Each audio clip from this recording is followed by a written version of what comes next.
هیلری کلنتن بۆنەی ڕۆژی جیهانی ژنانی بەکارهێنا بۆ دەربڕینی ئەوەی کە بەڕێوەبراتی ئۆباما دەسەڵاتدارکردنی ژنان دەکاتە سەرتۆپی سیاسەتەکەی لە مامەلەکردن لەگەڵ سەرهەڵدانی دموکراسی لە خۆرهەڵاتی نێوەڕاست.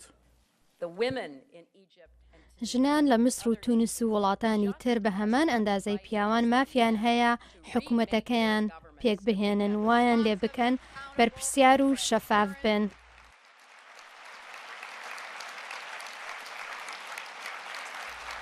وڵاتە یەکگرتووەکانی ئەمریکا زۆر بەڕشتی لەگەڵ ئەو پێشنیارانەی ژنان دەبێت بخرێتە ئەو پرسانەوە هەر کاتێک بەرەو پێشەوە بڕۆن.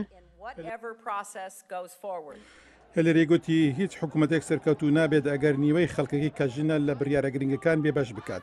وەزیری دەرەوە بە ئامادەبوونی خانمی یەکەمی ئەمریکا میشێل ئۆباما سەرۆکاتی پێنجەمین ئاهەنگی ساڵانەی ڕێزلێنانی ئازایەتی ژنان کرد کە تێیدا ڕێز لە چالاکوانانی سەرانسەری جیهان دەگیرێت بۆ داگۆچیکردن لە مافەکانی ژنان و بەدەسەڵاتکردنیان.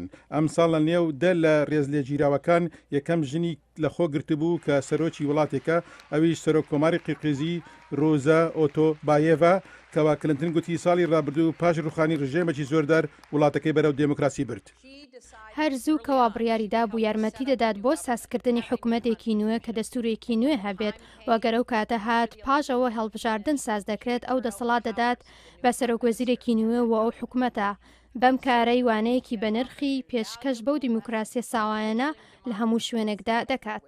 سەرۆک ڕۆزا لە وتارەکی قبولکردنی خەڵاتەکە بە ناوی تێکرای ڕێز لە جیراوانەوە گوتی دموکراسیە نوێیەکەی قرقیزی یەکەم جارە لە هەرێمەکەدا لەوانەیە بچێت بێسەروبەر بێت بەڵام ئەو حاڵەتە بێسەروبەریە گەلێک باشترە لەو ڕژێمە زۆرداریەی کە لەلایەن دیکتاتۆرێکەوە داسەپێنرا بوو.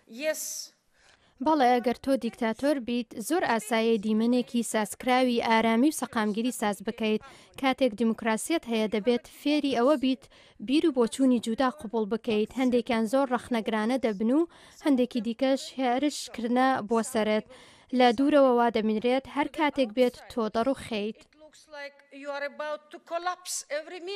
میشێل ئۆباما گوتی ڕایەڵەی هاوبەشی کە سەرجەم ڕێز لێ گیراوەکان بەیەک دەبەستێتەوە بە جەرجیە مەزنەکەیانە دژی بێدادی و فەرق و جودایی.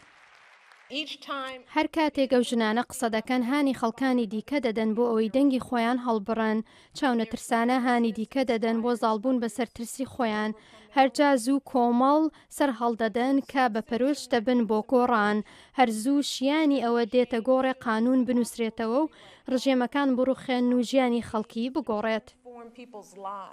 میشێل ئۆباما گوتی لەوانەیە هەندێک لە چالاکوانانی ژنان لە ماوەی ژیانیاندا بەرهەمی کارەکانیان نەچنەوە بەڵام بەردەوام دەبن بە زانینی ئەوەی کەوا ڕێگا خۆش دەکەن بۆ ژیانێکی باشتر بۆ ڕۆڵەکانیان.